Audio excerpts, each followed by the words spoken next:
Blessed are the poor in spirit, for theirs is the kingdom of heaven. Let's look at a moment in this verse in context.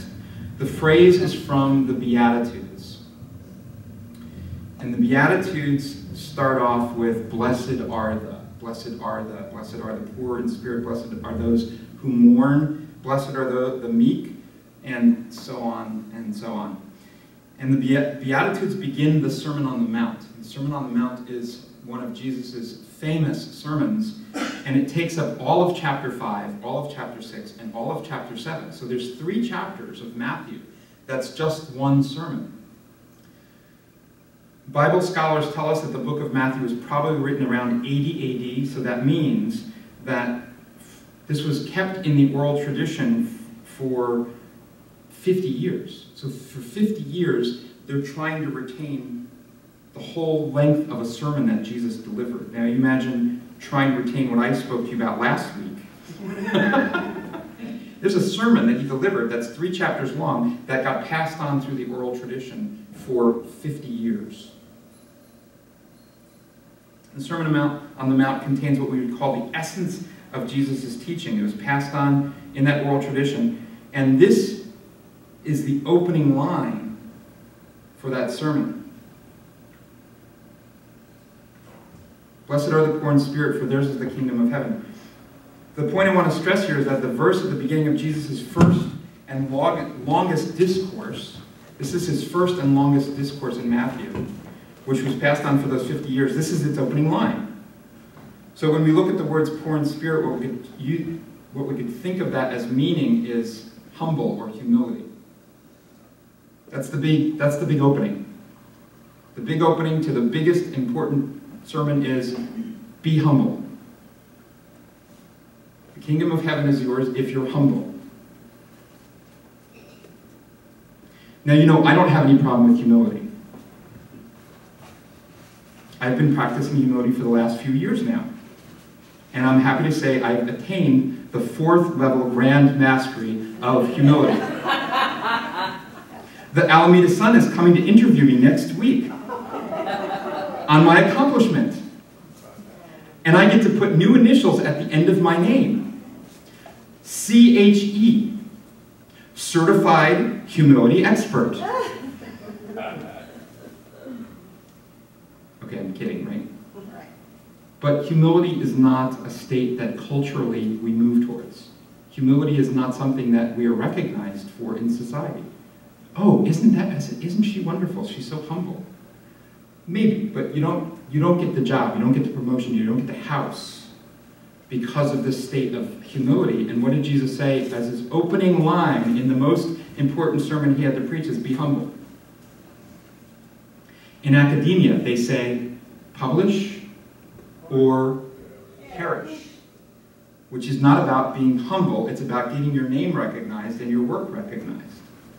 Keeping up with the Joneses, oh, they just put in a new fountain. I guess we're going to have to put in a bigger fountain. I'm not saying any of you do that. I'm just saying it's part of our culture.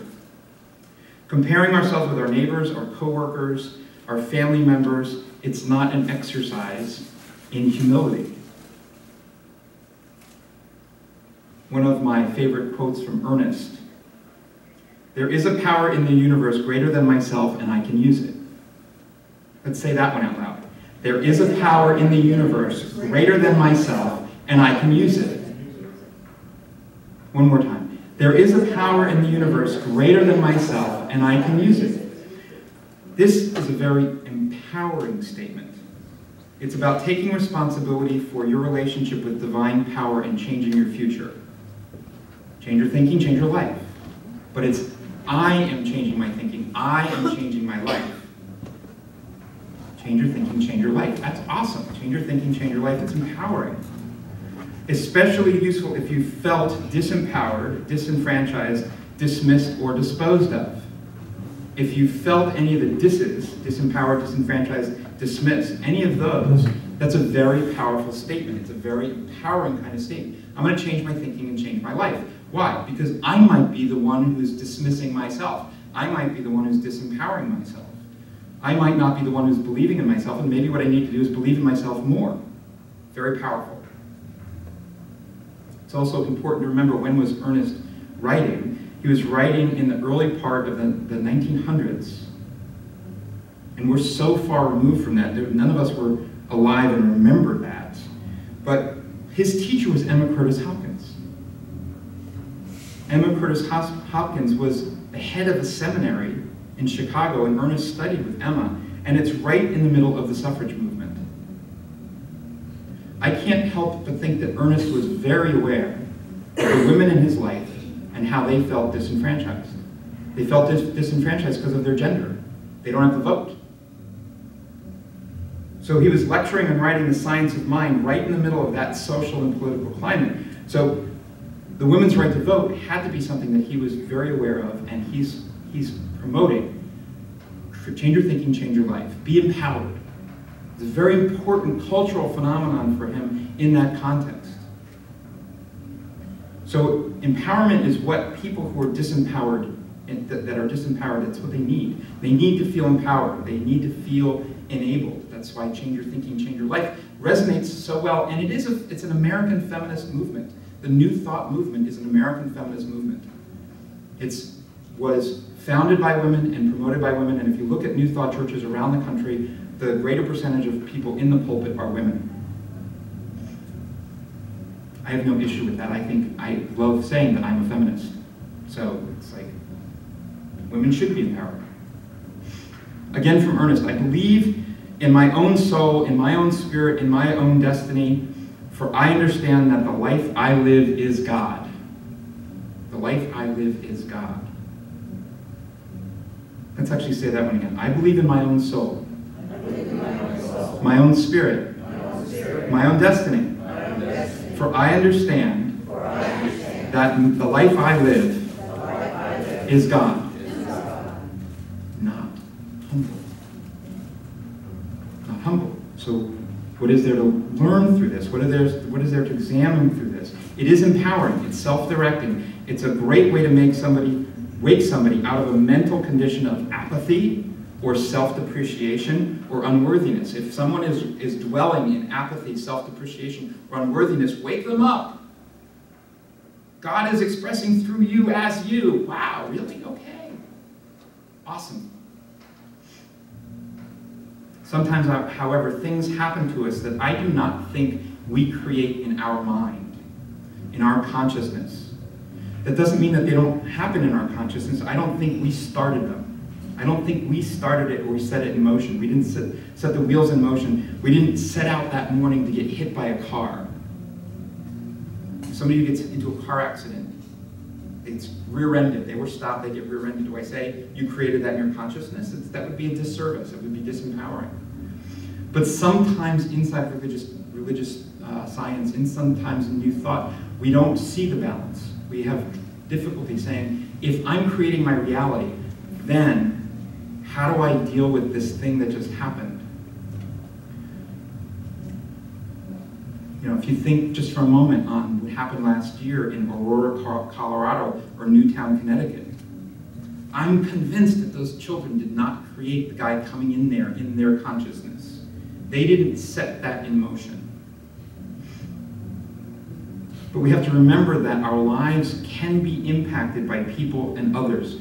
Our lives can be impacted by others. Sometimes it's useful to say, I attracted a parking space. Oh, look at that. I created in my mind this image for a parking space, and there, parking space opened up. But then we think that we can actually change the weather. Okay, it's pouring rain out. Okay, I'm treating. I just know that, there's a sunny day behind. Yes, there's a sunny day behind those clouds. But you don't get to say the way the clouds go. To be humble is to see that there are things outside of our control. There's a world out there and billions of other humans that are acting in the world in ways that impact us. There are others who are acting in the world in ways that impact us. There are conditions in our environment that impact us. There are words that we hear that impact us.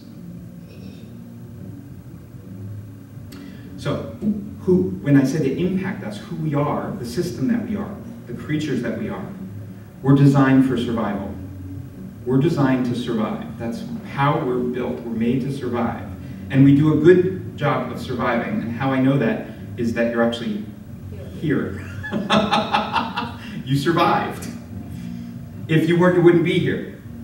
We're designed, though, for physical survival. Their system is designed for physical survival to protect us and our lives and our children and our families. However, the survival mechanisms, they don't like to go unemployed. If they don't have work to do, they go find work for themselves. So on a daily basis, we're not in danger of getting eaten by a lion. So we don't have that real physical threat in our world. However, we do get behind a 2,000-pound piece of metal frequently and move around. It's a miracle that we don't actually get hit in more accidents and car accidents. When you think about the reality of negotiating a car through traffic. So our survival mechanism needs something to do. It needs a job. It needs an activity. So it finds other work. It takes things that might be threats, think that might be a threat, and then it would make sure that we really are protected from that threat. Is it a real threat? What do you mean by real threat? I mean a real physical threat to your physical survival. Usually not. It's very infrequent that we actually wind up in an accident. In the scale of how many hours of the day are you alive and awake and moving around, the actual physical threats to your survival are a very small percentage. It's the stick or snake conundrum we talked about last month. What I mean by the stick or snake conundrum is if there's a curved stick in the road in front of us and it looks like a snake, our brain shouts, "Snake! Snake!" And it kicks in our adrenaline, and our fight or flight system comes online, and we're ready for it to be a snake. We're prepared. We actually physically feel it in our body. We made the mistake, not a mistake. It was a perception that was important for our survival. Think it's a snake and you're safe. Because if it's not a snake, we're good. But if it really was a snake and you thought it was a stick, you could die. You literally could die. And that's not a bad thing. That's not something we want to remove. We don't want to remove that survival mechanism. We want to allow it to be there and appreciate that it's doing its job. So the route to freedom from that is not to say, I'm going to suppress all my natural tendencies to survive. No, thank yourself. Say, thank you. You did a good job. You made sure that I thought that was a snake, even though it was a stick. That was good. That's exactly how you're supposed to work. Very good. So instead of criticizing our system for protecting us, we should appreciate it. Thank you, brain. Thank you, adrenaline. Thank you for getting me ready in case that was a real danger. It wasn't a real danger. Now I can relax.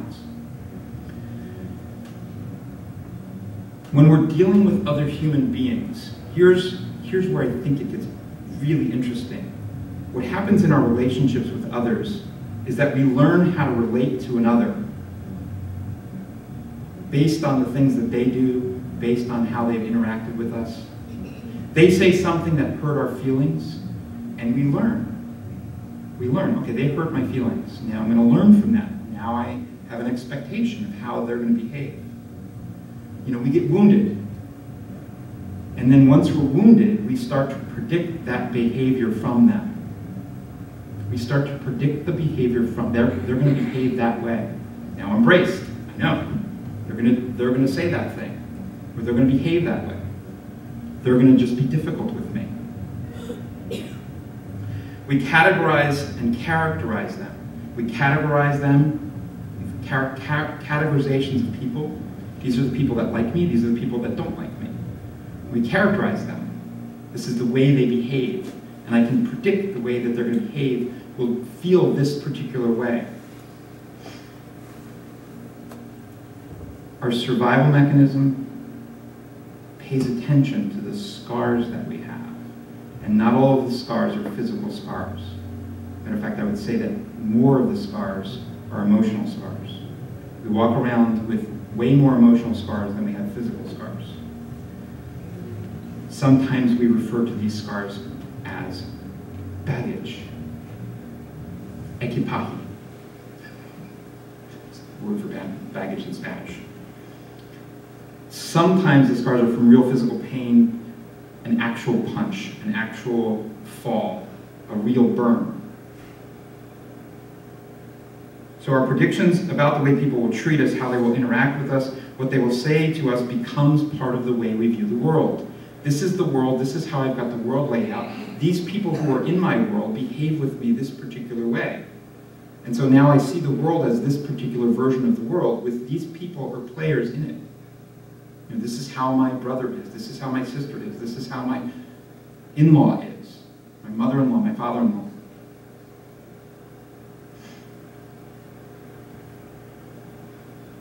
We become knowers of our future.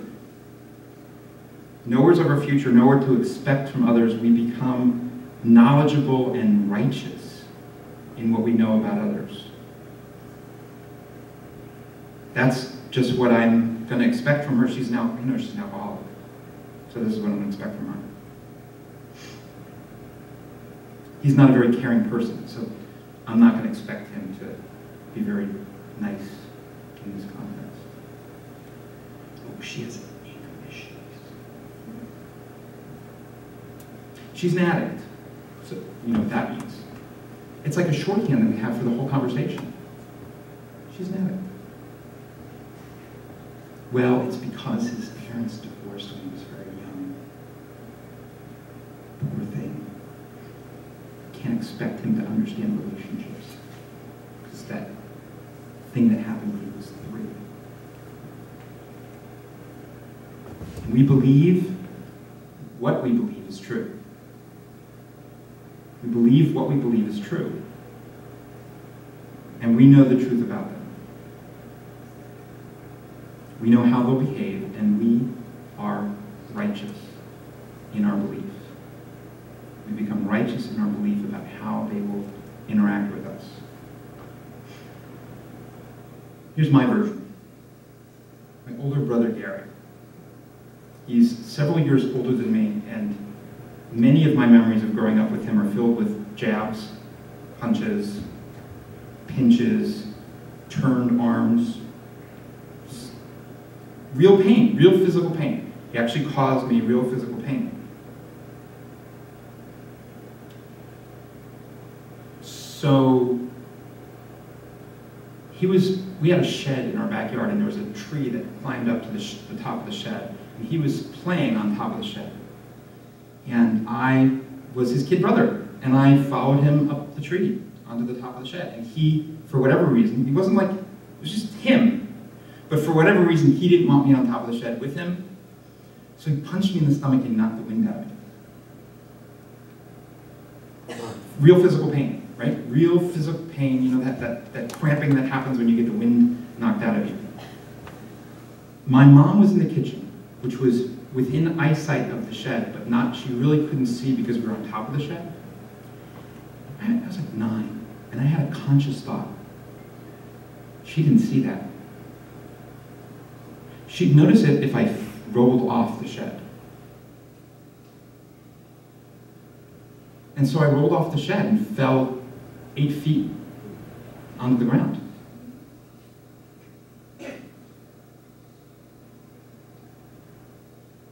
The motivation was, I'm going to get him. I'm going to get him, so I will do something that's more destructive and more painful to get even. This is the mind of an 8-year-old.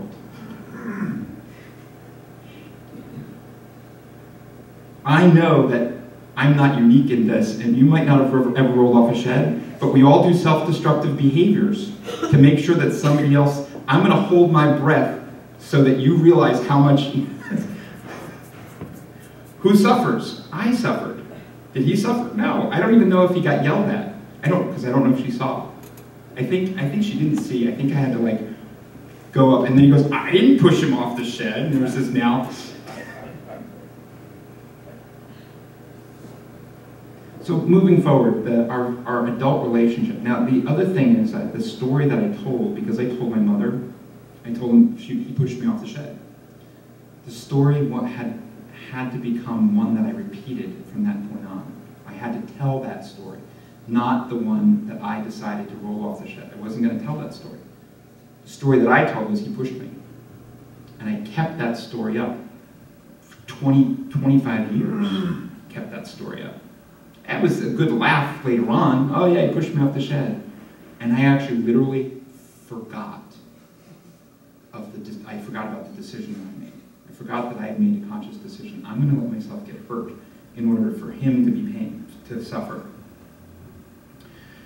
So our adult relationship was polite, but wasn't warm, it wasn't embracing. It was not a loving relationship like that was my experience of my older brother when we were adults. We would we put up with each other, we tolerate each other, but I wouldn't say that we had a warm and loving relationship. So a few years ago, a couple things happened. First, my mother's health started to decline. So the brothers and I decided we would do we needed to be in touch with them on a more frequent basis. So we've been doing a weekly family phone call for more than 3 years now. About 3 years we've been doing. Every week we talk to our parents, find out how they're doing, what do they need. We're trying to encourage them into getting off the farm. We think the farm's a little hard. In their 80s, they should have a little bit more help. But anyway, so every Friday night, the 5 of us get on a phone call and we check in with our parents. And we've been doing that for almost 3 years. Huge growth opportunities when you're talking to your family on a regular basis. Because all of those things that trigger me, they come up all the time. So then the thing that happened about a little over 2 years ago was a complete miracle. It was a very, very sad time. Very sad time for me. David's wife, Yuko, died. And David's my first phone call. When I'm upset with something, I'm calling David. But David's got his own thing to deal with because his wife has just passed away. And I was not capable of driving. And I'm thinking to myself, okay, who am I going to call? Who am I going to call? Who can talk me down off of this incident? One of the things was I wasn't at the hospital, which I thought I should have been at the hospital. So I wasn't at the hospital. I should have been there. I wasn't there. So there's all this guilt and remorse and sadness all bubbling up. And I hear this still, small voice says, call your brother. And I knew who. I didn't have to say which one. I knew which one it was talking about. It said, call your brother. And I proceeded to argue with the still small voice. You ever argue with your still small voice? It tells you what to do. It says you should do this. And you say,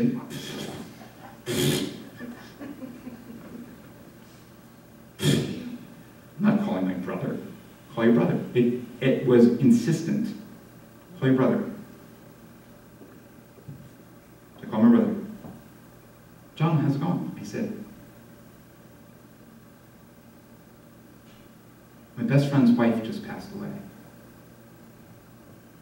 And he said, oh, John, I'm so sorry. I'm so sorry to hear that.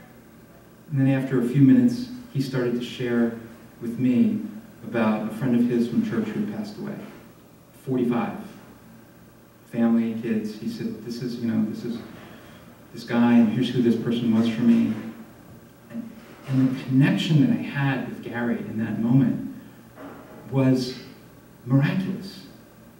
It was miraculous. The whole idea of him being somebody that I've been keeping at a distance for all these years was gone. Well, gone. This is my brother, he loves me.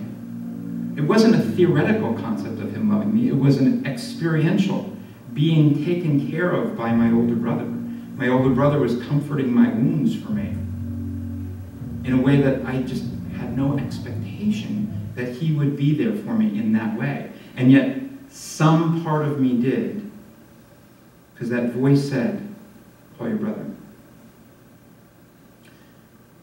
Several weeks ago, there was somebody who came up after service, and it was the week that Meredith was speaking, and somebody came up and he shared with her I haven't spoken to my sister in 7 years. I cannot, this is not a moral judgment, this is not me judging that person, but I can't imagine a life where I wasn't talking to my family. I can't imagine it now. We don't agree on everything. They all voted Republican. The thing that's amazing is that in the transformation, I can be more real about the things that actually happen. Remember, I started this talk about, I remember many times when my brother inflicted physical pain. Well, if I actually do a real inventory, it's about 5. I started off by saying many, right? I said many. You heard me say many. But the actual times that he actually really hurt me, I don't mean just a bump. I mean actually where I actually got hurt. He never broke a bone. But knocked down, yeah. A couple times I got knocked down. A couple times I had a wrestler's hold on me. But it's not many. Considering we lived together for 10 years, it's not many. It's a few. But how do I present it in the world? How I did present it in the world was many. And that incident of the restoration of my relationship with my brother allowed me to say, no, it wasn't a lot, it was a few. And the other thing that started to flood my memory was all the times that he had been good to me. He'd taken me for a ride, took me to the doctor, took me out for an ice cream. All of those, they couldn't live inside of the memory of my brother being painful, my brother being mean. So those couldn't both live, so which ones did my brain pick? The brain picked the one that helped me survive the best. The ones that helped me survive the best are the ones where I have to protect myself from him being difficult or hard or mean to me or painful to me. So I didn't have the access of all of those good memories. They kind of had to be obliterated. And in this transformation, what started to creep back into my consciousness was all the times he was actually a good guy. So my brother actually was able to be restored to a good guy status in my consciousness.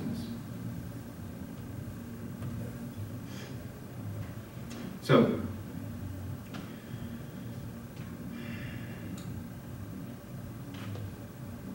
Ernest Holmes, this is from Reverend Margaret's book. It's another example of dealing with life as it presents itself, right? So near Ernest's, the end of his life, he had a live-in companion who was there to take care of him, like a secretary or he was an ordained minister in religious science. His name was George Bendel. And people knew that Ernest was at the end of his career and near the end of his life. They kind of knew that, but he hadn't really given anybody clear lines of who's responsible next. The balance of power, the transfer of power hadn't been established. So that's the backstory of this. So Reverend George Bendel relays an instance where he confronted Holmes somewhat accusatorially by saying that Holmes had purposely not conferred the mantle of leadership upon anyone because he wanted to take it with him. Can you imagine that conversation? You haven't transferred the mantle because you want to die with it. Angrily, Holmes did not speak to George for several days. My point is, Ernest was accused of this thing and he walked around mad for 4 days, not speaking to his you ever been in the house with somebody you're not speaking with? Not speaking to them for 4 days. It's part of our human nature is to protect ourselves and protect our emotional life. The notion of humility is being willing to see our opinion as wrong. So that Ernest story, the conclusion of that Ernest story is that Ernest came back and said to him, "You're right. I hadn't seen that." So sometimes our being wrong is pointed at by people outside of ourselves. We don't always like to be shown that we're wrong. We like to be right. But the very first sermon that Jesus preached was be humble.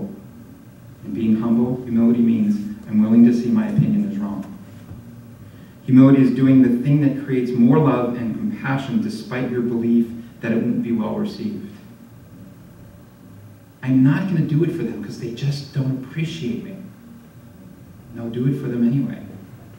Do it for them anyway. In your humility, you do that thing anyway because you know it's the right thing to do, not because you don't feel like you're going to be appreciated.